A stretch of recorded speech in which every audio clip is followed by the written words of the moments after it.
Evolução em Dois Mundos, primeira parte, capítulo 2. Corpo espiritual. Retrato do corpo mental. Para definirmos, de alguma sorte, o corpo espiritual, é preciso considerar, antes de tudo, que ele não é reflexo do corpo físico, porque, na realidade, é o corpo físico que o reflete, tanto quanto ele próprio, o corpo espiritual, retrata em si o corpo mental que lhe preside a formação. Abre nota. O corpo mental, assinalado experimentalmente por diversos estudiosos, é o envoltório sutil da mente e que, por agora, não podemos definir com mais amplitude de conceituação, além daquela em que tem sido apresentado pelos pesquisadores encarnados, e isto por falta de terminologia adequada no dicionário terrestre. Fecha nota. Do ponto de vista da constituição e função em que se caracteriza na esfera imediata ao trabalho do homem,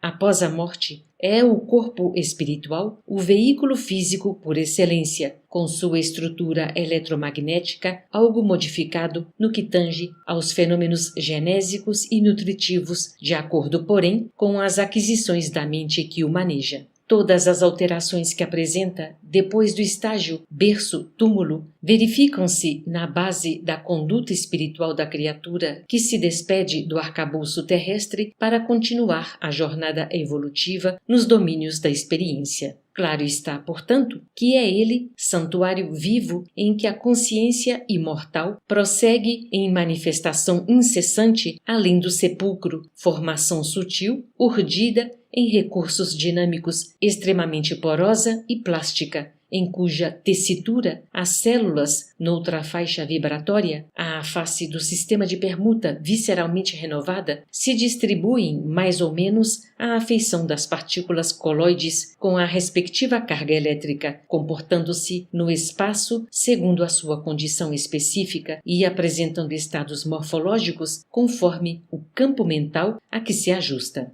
Centros vitais. Estudado no plano em que nos encontramos, na posição de criaturas desencarnadas, o corpo espiritual ou psicossoma é, assim, o veículo físico relativamente definido pela ciência humana com os centros vitais que essa mesma ciência, por enquanto, não pode perquirir e reconhecer. Nele possuímos todo o equipamento de recursos automáticos que governam os bilhões de entidades microscópicas a serviço da inteligência nos círculos de ação em que nos demoramos, recursos esses adquiridos vagarosamente pelo ser em milênios e milênios de esforço e recapitulação nos múltiplos setores da evolução anímica. É assim que, regendo a atividade funcional dos órgãos relacionados pela fisiologia terrena, nele identificamos o centro coronário, instalado na região central do cérebro, sede da mente, centro que assimila os estímulos do plano superior e orienta a forma, o movimento, a estabilidade, o metabolismo orgânico e a vida consciencial da alma encarnada ou desencarnada, nas cintas de aprendizado que lhe corresponde no abrigo planetário. O centro coronário supervisiona ainda os outros centros vitais que lhe obedecem ao impulso procedente do espírito, assim como as peças secundinas de uma usina respondem ao comando da peça motor de que se serve o tirocínio do homem para concatená-las e dirigi-las. Desses centros secundários, entrelaçados no psicossoma e, consequentemente, no corpo físico, por redes plexiformes, destacamos o centro cerebral contíguo ao coronário, com influência decisiva sobre os demais, governando o córtice encefálico na sustentação dos sentidos, marcando a atividade das glândulas endocrínicas e administrando o sistema nervoso em toda a sua organização, coordenação, atividade e mecanismo, desde os neurônios sensitivos até as células efetoras. O centro laríngeo, controlando notadamente a respiração e a fonação. O centro cardíaco, dirigindo a emotividade e a circulação das forças de base. O centro esplênico, determinando todas as atividades em que se exprime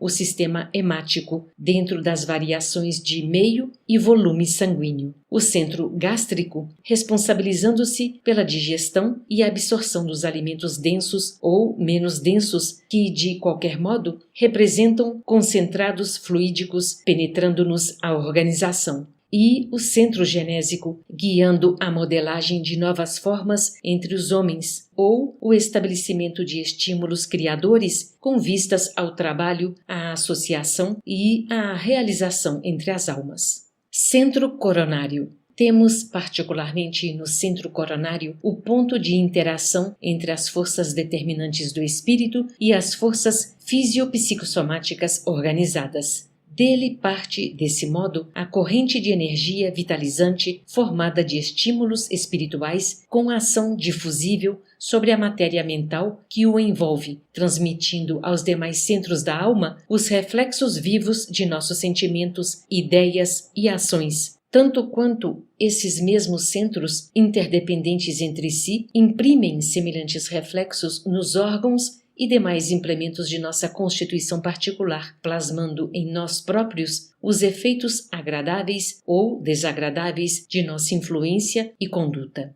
A mente elabora as criações que lhe fluem da vontade, apropriando-se dos elementos que a circundam, e o centro coronário incumbe-se automaticamente de fixar a natureza da responsabilidade que lhes diga respeito, marcando no próprio ser as consequências felizes ou infelizes de sua movimentação consciencial no campo do destino. Estrutura mental das células. É importante considerar, todavia, que nós, os desencarnados, na esfera que nos é própria, estudamos presentemente a estrutura mental das células de modo a iniciarmos-nos em aprendizado superior com mais amplitude de conhecimento acerca dos fluidos que nos integram o clima de manifestação, todos eles de origem mental e todos entretecidos na essência da matéria primária ou hausto corpuscular de Deus, de que se compõe a base do universo infinito. Centros vitais e células. São os centros vitais fulcros energéticos que, sob a direção automática da alma, imprimem às células a especialização extrema pela qual o homem possui no corpo denso, e detemos todos no corpo espiritual, em recursos equivalentes, as células que produzem fosfato e carbonato de cálcio para a construção dos ossos, as que se distendem para a recobertura do intestino, as que desempenham complexas funções químicas no fígado, as que se transformam em filtros do sangue na intimidade dos rins e outras tantas que se ocupam do fabrico de substâncias indispensáveis à conservação e defesa da vida nas glândulas, nos tecidos e nos órgãos que nos constituem o cosmo vivo de manifestação.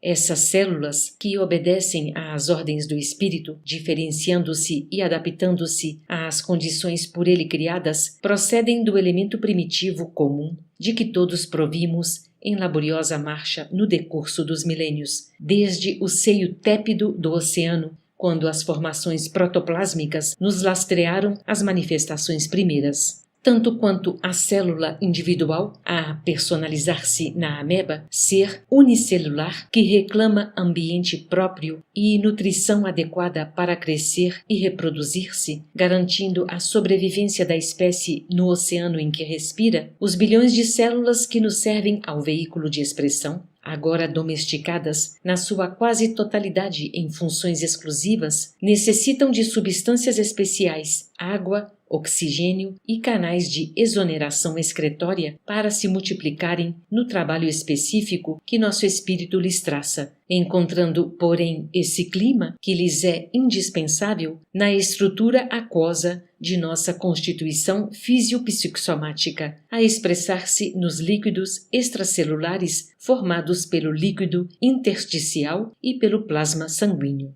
Exteriorização dos centros vitais. Observando o corpo espiritual ou psicossoma, desse modo em nossa rápida síntese, como veículo eletromagnético, qual o próprio corpo físico vulgar, reconheceremos facilmente que, como acontece na exteriorização da sensibilidade dos encarnados, operada pelos magnetizadores comuns, Os centros vitais a que nos referimos são também exteriorizáveis quando a criatura se encontre no campo da encarnação, fenômeno esse a que atendem habitualmente os médicos e enfermeiros desencarnados durante o sono vulgar, no auxílio a doentes físicos de todas as latitudes da Terra, plasmando renovações e transformações no comportamento celular, mediante intervenções no corpo espiritual, segundo a lei do merecimento, recursos esses que se popularizarão na medicina terrestre do grande futuro. Corpo espiritual depois da morte.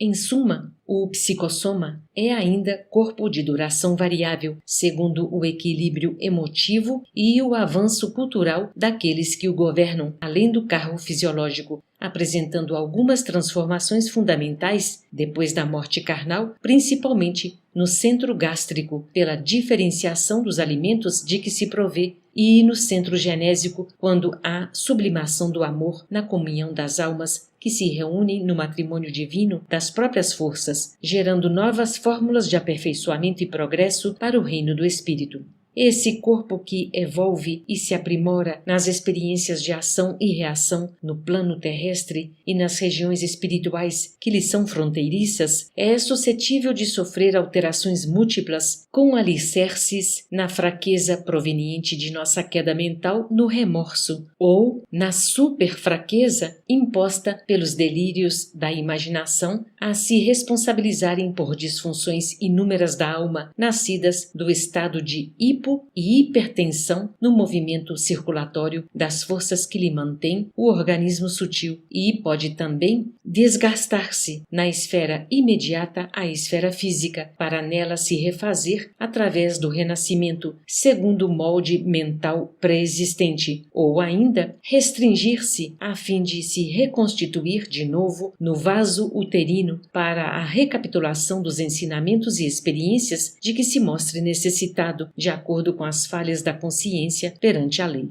Outros aspectos do psicossoma examinaremos quando as circunstâncias nos induzam a apreciar-lhe o comportamento nas regiões espirituais vizinhas da Terra, dentro das sociedades afins em que as almas se reúnem conforme os ideais e as tarefas nobres que abraçam, ou segundo as culpas dilacerantes ou tendências inferiores em que se sintonizam, geralmente preparando novos eventos alusivos às necessidades e problemas que lhes são peculiares nos domínios da reencarnação imprescindível. Pedro Leopoldo, 19 de janeiro de 1958.